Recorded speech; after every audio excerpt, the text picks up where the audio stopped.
This man has managed to capture India's $58 billion faith and religion market. If you don't know who I'm referring to, I'm speaking of Puneet Gupta, the founder of Astrotalk. And if at this point you're thinking, well, this video isn't for me, astrology is a thing of the past, or I don't think this industry is ethical, let me tell you why you're horribly wrong. See, Astrotalk has 10 million users on its platform, and guess what? A whopping 75% of the users are actually from tier 1 cities, which are folks like you and me. In fact, they are on track to do 1,000 crores in annual run rate and are already profitable. Now, if you're a product growth or marketing manager, there's so much you can learn from their case study. And in this episode, we'll be breaking down 3 things. First, the faith and religion market in India. Second, Astrotalk's unmatched user acquisition strategy. As well as the third thing, which is their product formula to build trust and convenience with consumers. With that said, let's perspectivify the shit. So the faith and religion market in India is one of the biggest. It is valued at $58 billion and it's the 5th largest industry in India. What's interesting is that it's expected to grow at 10% year on year till 2027.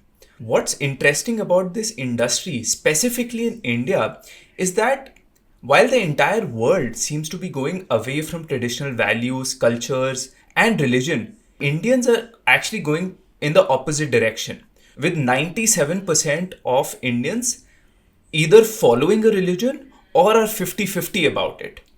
What's interesting is that this is largely driven by factors like political atmosphere and COVID-19. Especially during and after COVID-19, there is a significantly more number of people who have anxiety, who have uncertainty, and things like religion, things like faith actually helps people be sane here in India. Which is why companies like Astrotalk are growing really fast here in India. Just to give you a reference point, in FY20, Astrotalk made a revenue of only 17 crores. But 4 years later, they're on track to do 1,000 crores this year. But what we need to understand about Astrotalk is what they're building upon is not a new model. It has always existed. So I don't know if you remember about this, Dhruv, but like back in the day when we used to have those small phones, right? Companies like Airtel and Reliance Communication used to have this service called Astrology, which would essentially tell you your horoscope, right? So this has always existed in India. Let us talk about the user insight which made Astrotalk what it is today. So when we really think about astrology as an industry, there are some preconceived notions which essentially come with it. So the first can be that this is only a tier 2 or tier 3 phenomena. This is generally done by people who are kind of, not doing anything with their lives, do not understand science, do not understand technology. And the third kind of preconceived notion can be these are generally people who are older in age. So when Astrotalk made their first MVP, this hypothesis actually turned upside down. Just to give you a reference point, Astrotalk currently has 10 million registered users. Out of them, 75% of their business actually comes from tier 1 cities. 80% of their customers are working and 20% are studying. So the preconceived notion of them not being educated is completely thrown out of the window. 60% of their queries revolve around love, relationship, and around 30 to 40% ranges around career and business. So the real insight over here was that there are a huge number of people in tier 1 cities who are sort of afraid to go to an astrologer because of public stigma around their circle. Overall level pay, the 2 things that they solved for with respect to their product was bringing in anonymity, and we'll talk about it more when we talk about convenience, and bringing in a number of astrologers or bringing in supply which will help people choose who to consult with. But I think what's really interesting over here is how do you get 10 million customers on your platform? I think, we'll probably put up a small screen grab at this point in time, which is a basic funnel overview of how Astrotalk has been acquiring their users largely, right? And I think if we split it normally, how a marketing funnel at least looks like is where you have awareness, consideration, and conversion level stages. Now, interestingly, Rakshit, I think at the conversion level stage, you obviously directly target people who are looking for, prediction about my future, etc., through Google Ads. So that's not particularly interesting. However, what is interesting is their TOFO, which is their awareness level, segment, as well as this consideration level segment, because they have been able to acquire massive amounts of traction at the top two stages for them to build a massive user base, right? And Astrotalk has done this really well at the tofu level in two ways, right? First being that, Rakshit, like something that I didn't really think a lot about is that Astrotalk is a very strong content company, and I'm not joking about this, right?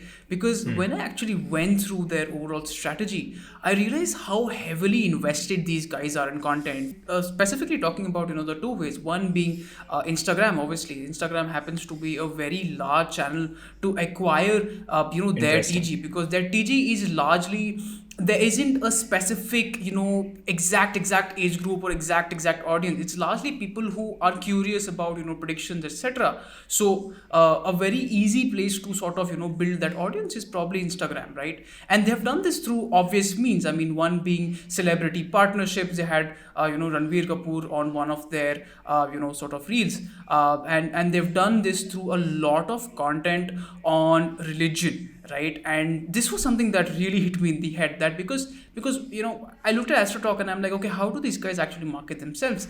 But then I realized that, hey, they're in the faith tech market. The faith tech market is like one of the largest markets in India, and you can make humongous amounts of content about religion, right? Just to give you an example, Rakshit, there's a friend of mine who actually was trying to build content for the longest time, and she actually started doing this Bhagavad Gita talks on Instagram, and she's Oh, at a interesting. 500,000 following. She's at a 500,000 following. It is Interesting. shocking, okay? And this is after like 20 reels. This is in 20 or 30 reels that she's amassed this following. So you clearly see the sort of effort to benefit ratio in building, religious content in India, right? It's very easy to sort of leverage it, build it, because of the humongous amounts of people interested in this market, right? So that becomes a very obvious go-to strategy. And another thing that you can remember here is that all the religious holidays that you have throughout the year, that's also another place where you can easily market, right? You create lots of content around Ganesh Chaturthi, you create a lot of content around Janmashtami, all these kind of things. So very easy to quickly generate Yeah. traction and rope and users at the top of the level, right? So Interesting. that's one thing. The second thing is their LinkedIn strategy also, right? Now I looked through all the social media platforms, and they're most prominent on Instagram and LinkedIn. However, on LinkedIn they're not prominent as a brand by itself, right? What's interesting is that they've actually built up a lot of their C-suite executives as well as their management into basically like micro influencers, right? So their SVP marketing has like a 15,000 following. Their founder has like a 75,000 following, and essentially you can think of it this way, right? You can't go out and openly market Astrotalk on LinkedIn. That's not the platform you do all these Yeah. things, right? Yeah. But what you Yeah. can do is that you use a roundabout view where you talk about Astrotalk in all of your communications, your culture, anything interesting happened in your company lately, anything interesting that a kind of a press release, and you just tag Astrotalk at every level, and slowly you develop this top of the mind recall about this company and its founder, and you develop like a kind of a trust, like a lot of us do when we listen to podcasts, etc., of people, right? So they have chosen a very smart roundabout view to also build heavily for LinkedIn, which is a platform where again there's a lot of high disposable income individuals, and obviously Instagram, right? So that's a brief note on their top of the funnel strategy. I think what you spoke about LinkedIn is like super interesting because of the fact that, you know, even if I don't talk about what Astrotalk does, but if a company, if I'm talking about my company going from 17 crores to 1000 crores in a space which is, which is grayish, where people have like very mixed opinions about things, I think at least drive curiosity for people to go and check out their app. And I think that's what they're playing. That's a pretty smart thing that they're doing over here, right? Now, Rakshit, the second segment is their middle of the funnel or the consideration stage, right? This is the place where, you target people more on, this sort of searches, etc., through the likes of Meta, Snapchat, all these kind of platforms, through a lot of advertising, right? Now, their SAP marketing person also mentioned on LinkedIn that they actually spend 35 crores on ads monthly, which is a very big number. Just to really give you some more perspective on that, they've built almost 260 meta ads till date, which in comparison to, let's say, a Blinkit, it still stands at 100, right? So 260 ads running different variety of ads, that's a lot of ads, right? Which means you can clearly see the amount heavy investment of into this sort of MOFU strategy on marketing.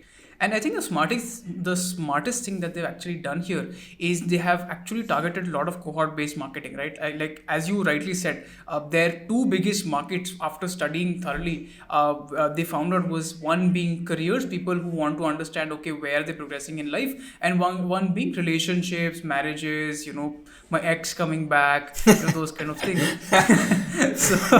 so Now, I think a very smart thing they've done with their ad strategy here is actually, something that calls scripted on-call talks. And if you realize this, you've been seeing this a lot in the sort of content market, these days. You'd see a lot of the big influencers call someone on call and be like, hey, I'll fix your financial strategy, or I'll give you some life advice, or I'll give you some kind of other advice, right? And they have been these people have been kings of this content since like day one, because any ad you'd see about them on Instagram or Facebook and all, you'd see that they do a lot of this scripted calls, right? So where a person comes and asks their exact query, and this is probably researched as like one of the largest queries put on the ad itself, and the Jyotish or like this astrologer comes in and gives the person on call advice, right? And these things really work, right? Because in my personal experience, UGC content, even if it is not completely genuine, in a lot of cases, most people, or 95% people don't know if UGC content is scripted or non-scripted, right?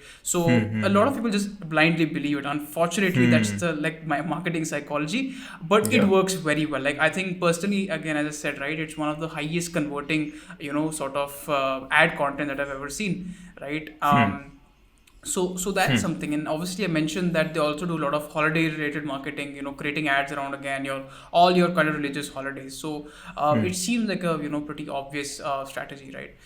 The last thing I did want to touch upon is that they've also dabbled in the likes of Snapchat, right? Now Snapchat was an interesting platform because we have not talked about Snapchat as such in any of the episodes so far, right? But interestingly, Rakshit, so Snapchat's ad revenue growth had been flattish for the last like 1 or 2 years, 22, 23. But very recently, I think their management team has been investing a lot in building their whole advertising platform, and you're now seeing a lot of more hyper targeting focus points that their team is actually adding on Snapchat, which is why people are also moving on to Snapchat advertising. It's very similar to Meta in a lot of sense. Obviously the audience size is smaller, that's why people don't heavily invest in it, but I don't see why you shouldn't give it a shot if you fall into this kind of a product segment, right? I think there'll be a brief note on this bit also, which probably wraps the marketing segment largely.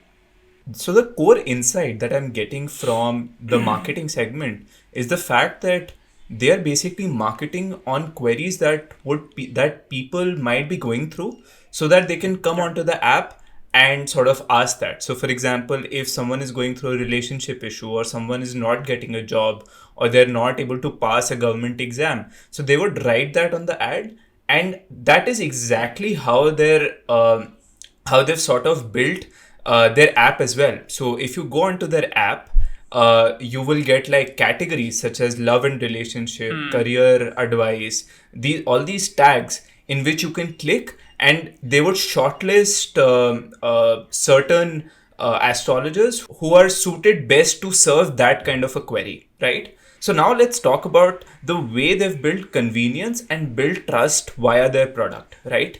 So the first thing that I want to cover is the fact that they have a chat feature. Right now, traditionally, before Astrotalk, people used to either go physically to an astrologer, or they used to essentially get on a call with an astrologer and ask their queries, get on a video call or something like that, right? But I think with the chat feature, they actually made a very big impact on this industry, and it stems back to the core user insight, which is that I want to anonymously, without with all the taboo that's around this industry, I want to anonymously ask my queries. And these can be those simple 1 or 2 line ka query. Just answer them and I'm out of there. So their entire app is built around that. That is why the pricing is per minute basis and not an hourly basis. So they even innovated on the pricing. So I don't want to do like a 30-minute question. Just answer my damn query, whether my ex is going to come back or not, and I'll get out of the app. And just add a small point. And interestingly, 50% of their user base are actually using the chat feature, right? Which actually shows how prominent this feature is, apart from your video and on-call, sort of consultations. Yeah. And another thing when you're building a marketplace is that, with Astrotalk specifically, is that you're actually talking to a real person, right? It's not an AI. So you need to really trust that person and trust whether his judgment is correct or not. So according to Puneet Gupta, Astrotalk, number one, only take in about 1% of all the astrologers who want to come onto the app, right? So that is how they're able to maintain quality. But on top of that, I think there are 2 other features that they've built which can be extremely useful, which are extremely useful for the user to essentially choose what kind of an astrologer they want to go to. So the first is that the comments or the feedback system that they've built. So anytime you have a chat, post which you will get like a feedback form, and people will basically people can write how their session went or whether their prediction was correct or not correct. So I think that's where, when you go through the sort of comments related to the astrologer, there is a sense that this astrologer is right, or they will be able to answer my queries or not. Another thing that they've built to essentially increase their conversion from people landing on the app to choosing an astrologer is the fact that they've built in these tags such as trending, top rated, rising star, etc. That essentially brings in a level of trust to the user, where they're like, okay, let me experiment and talk to this guy, right? Maybe he'll be able to answer my queries. I think more than trust, also it also just because it's an area where people are just explorers largely. The easier you make it for the users to pass through the journey, it just pulls a lot of people through, right? Yeah, So absolutely. makes sense. Absolutely. And adding on to your point, the last point over here is that, there are, even when you bring people onto the app, it's very difficult. I would believe it would be very difficult for people to actually believe that these things work, right? And with Indians being so cost centric, that they I don't know how many of them would be willing to sort of spend that 150 rupees before knowing ki haan yaar, this will work or not, right? 2 specific features that I want to talk about, which I think have led to their growth in a massive way. The first is the live video, right? So live video is simple. So it's basically a live streaming thing where an astrologer is live streaming and people are asking real questions. These are real users on the app who are asking these questions to the astrologer. The pricing can be a little bit low in these things, but it essentially builds in trust that, look, we have real astrologers who are solving real problems of real people, right? So that's like super interesting. Another thing that they have, another thing which led to the biggest growth, 5-minute free talk for new users. So if you're a new user on Astrotalk, every new user gets 5 minutes where they can essentially consult any astrologer for free. Yeah. And that essentially just helps people to explore the product, try it out, and they know for a fact that the moment you try it out for 5 minutes, you're addicted to it, Yeah. and you'll keep on coming back to it. And with that said, that's a wrap on today's episode. If you did like this episode, make sure you drop a like, drop a comment if you have any thoughts, and also join the Perspectify community where we host a lot of discussions and debates around marketing, growth, and product topics. And last thing, a very interesting new initiative that we are also trying out, as per request by a lot of the community members that we have, is to actually offer guidance on product that Rakshit will be offering, and for marketing I'll be offering. Basically, we're offering a one-on-one consultation with a lot of people who are encountering any kind of problems around career consultations, anything about the marketing or product people want to know how to break into these industries, right? And me and Rakshit have a lot of experience doing this, so the link for this also will be in the description box. You can sort of book a call with us, and we'd love to help you out in whatever problem you're facing, right? So with that said, that's all from today. Take care. Bye bye. Yeah, we're on a quest, unlocking strategies, find out what's the best. Perspectify, join us on the ride, discovering the secrets, changing the tide.